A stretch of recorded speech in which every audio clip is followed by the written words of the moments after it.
Thank you. So it's good to be here today talking about the Eco-town. It has been a great scheme to work on. We're still at the very beginning really of the delivery of it, but already there's learning that's coming from it. I have worked on that, but I also lead a place-based team dealing with Bicester generally. And so what I'm going to try and do is talk about how this fits within the overall picture. Just a little bit about Bicester, first of all. Sits between London and Birmingham, sits to the north of Oxford, in an area that's very accessible. We're on two main rail lines, on a corridor, east-west rail, east-west road routes are likely to be close by as well. So that's the context within which Bicester sits. And there's a lot of growth planned in Bicester, and growth is not particularly new to Bicester. It's been growing since the 1950s. It's been a growth town for Oxfordshire, following the designation of green belts around Oxford. But the scale of growth is increasing, and the current local plan, which takes us up to 2031, proposes 10,200 houses, but we have sites for 13,000 houses, 138 hectares of employment land, and this is basically a doubling of the town.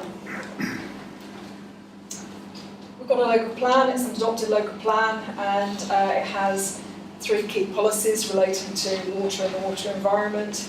It has policies around sustainable flood risk management, sustainable drainage, and water resources. And so that gives us a reasonably good basis, and that applies across the district.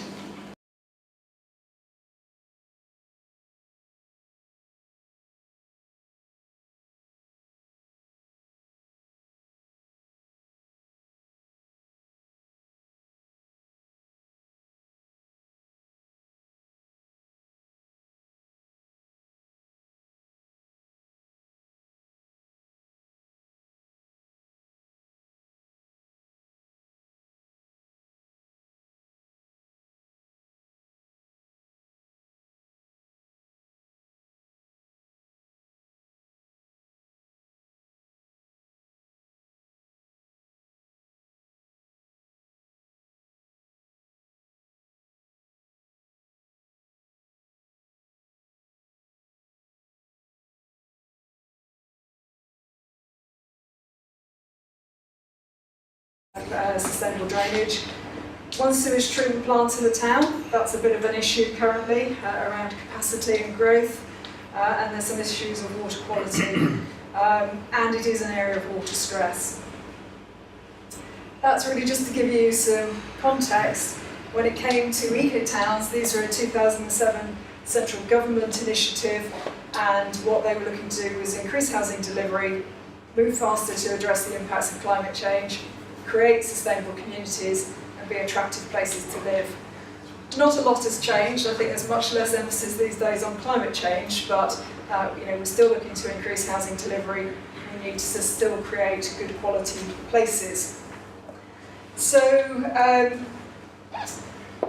what happened in Cherwell, the district, was two eco-towns were proposed, both as freestanding settlements, very unpopular locally. And as a result, there was a study done that showed that those freestanding settlements would detract investment away from existing towns, one of which was Bicester. So as an alternative, a site was put forward on the edge of Bicester, so it's very much part of the town. It was the site that the local authorities preferred and sought rather than and to see off the alternative proposals. So it's never been a freestanding settlement, which I think was the original thinking behind eco-towns. With eco-towns came the eco-towns PPS, so this was 2009, and that identified 4 eco-towns, one of which was at North West Bicester.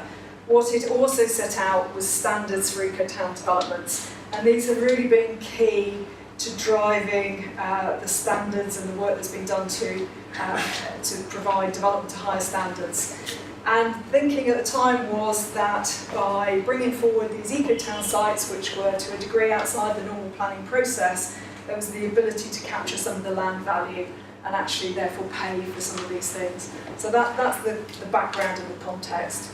and you can see listed all the things that have standards attached to them. I was just going to touch on what the Eco-town's PPS says on water, and I think key really is that it says that these areas should be ambitious in water efficiency, particularly in areas of water stress, which we're in, and they should contribute where existing water quality leaves scope for further improvement and improving the water quality in the locality. So it's quite an all-encompassing focus that the PPS has and goes beyond what our local plan policy has, which is very much about mitigating individual sites and making sure those developments don't cause harm. But it doesn't stop there. It talks about the need for water cycle strategies, and these are sites of a minimum of 5,000 homes, that these should be developed in partnership, that they should assess the impact on water demand and set out proposed measures to limit additional water demand. They shouldn't result in any deterioration in water quality, and they should avoid surface water flooding. That's not all. It goes on to say they should deal with improving water quality, prevent surface water flooding, incorporate sustainable urban drainage, and include strategies for long-term maintenance. And they should aspire to water neutrality, which really is quite onerous, I think, limit the impact of new development and water use, and they were looking to achieve Code for Sustainable Homes Level 5, and then also that non-domestic buildings should also provide high standards of water efficiency. So the PPS had a lot in it, and I think what it's safe to say versus the local plan policy is that the local plan policy provides us with a good base, but actually the PPS pushed things much further in terms of requiring water cycle studies. It looked to set standards. It had this aspiration around both water quality and water neutrality. So a much more ambitious approach in terms of water. Our Eco-town site, the first phase, is known as Elmsbrook, and it's a greenfield site. It's crossed by a small watercourse with some limited areas that flood along it, but it's a fairly unconstrained site in many ways. And one of the things about being involved in a government programme like Eco-towns was we were being pushed as a local authority very hard to show quick delivery, so something that is still the case.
Flooding, it doesn't impact on the floodplain. We dealt with climate change by having allowances for climate change, and we had a weather set and work done specifically looking at what the likely impacts are going to be in this location. Water was one of the key issues that came out, the other was overheating. The built properties do reduce water use, so there's rainwater harvesting, as well as sort of low flow devices. And I'm not going to talk a lot about this because this is where Renuka will talk about the detail next. And there's SuDS system, and there is a clear route for the long-term maintenance and management of that, albeit that it will be split. Some of it's highway, some of it will remain with A2 Dominion, who are a housing association, therefore have a long-term interest in the site.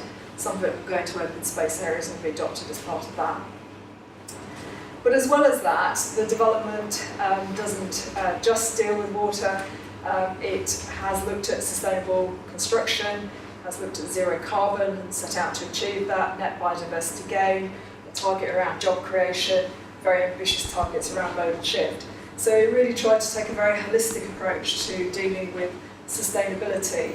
And I think one of the things that's come out of this is there's a lot of stuff that's been done in various places. What it tried to do is bring it together, but also to do it at scale. And that's really where this is different. And I think what it has shown is that all this is achievable. They're sold at market rates. There's no great public subsidy going into any of this. But the one thing that it wasn't possible to achieve was water neutrality. And I think there was an issue about the scale of the development. It was always going to be tough, and the way it could have got to water neutral would have been to do retrofit in the locality. And the reason why that wasn't done was simply around viability of the scheme as a whole and the ability to fund that. And so ultimately, it didn't get to water neutrality. So slightly backwards, I guess, in some ways. Having dealt with the first phase, we went back and looked further at master planning. And master planning resulted in a master plan supporting documents in 2014. And it is quite a comprehensive master plan. It dealt with water issues and all the other issues with supporting reports and water strategies and things like that. And these are plans that come from that master plan. And that was then embedded in supplementary planning document. And that was really to make sure that, knowing the site was going to take a long time to build out, so we talk about 10 to 20 years, that actually it was going to be really key to have a planning policy that really embedded and protected the standards we were seeking to develop to for the longer term. And that's how we sought to do it. We had a specific policy in the local plan and then a supplementary planning document that enabled further detail to be attached to that. And so where are we now? So we have 6 planning applications on the site currently, and so most of the site is subject to planning applications. Of those, all but 2 have resolutions to grant consent, and a couple of them have had resolutions for quite some months now. And what's been challenging has been completing legal agreements, which continues to be a focus of a lot of the work we're doing at the moment. But because the site has come forward in this way, it does present some challenges, because what we are trying to do is secure infrastructure to serve a very large development that won't easily divide into separate parcels. And that's true for the water infrastructure, but it's also true for things like strategic highway works and so electricity supply as well.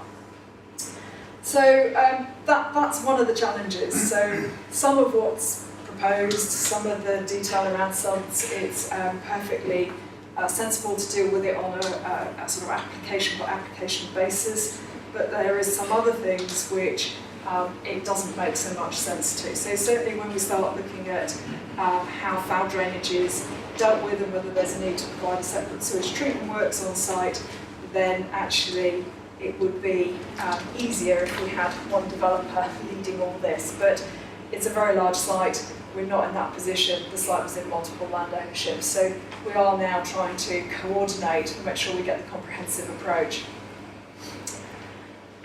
So really, this was my attempt to really sum up where I think we've sort of got to on the Eco-town, and I think we've been able to do more than is normal in some ways because of the PPS and because of the clear policy basis that gave us, and I think that really has been key. And I think it's also the way the PPS is written, it effectively sets standards for the development, so it's very clear about what you're trying to achieve. And I think that has helped us in terms of shared understanding with the applicants on the site and their knowledge of the requirements that they're being asked to meet.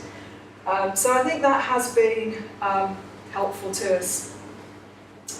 I think Elmsbrook has been useful. It's you would normally deal with a small phase of a larger development without completing all your master planning but actually it has been useful. It has enabled us to test the BPS standards. It has enabled us to learn some things. I think we'll learn more. Our first monitoring is just due back shortly on it, so we'll see how we're doing on zero carbon and water use and modal shift and all those things. So I think actually I have changed my view on this. It has been quite helpful, I think, to do a small phase first. I'm not sure everybody would want to do that, but I think actually there's been some benefits. I think water neutrality is a challenging target and probably not particularly well understood.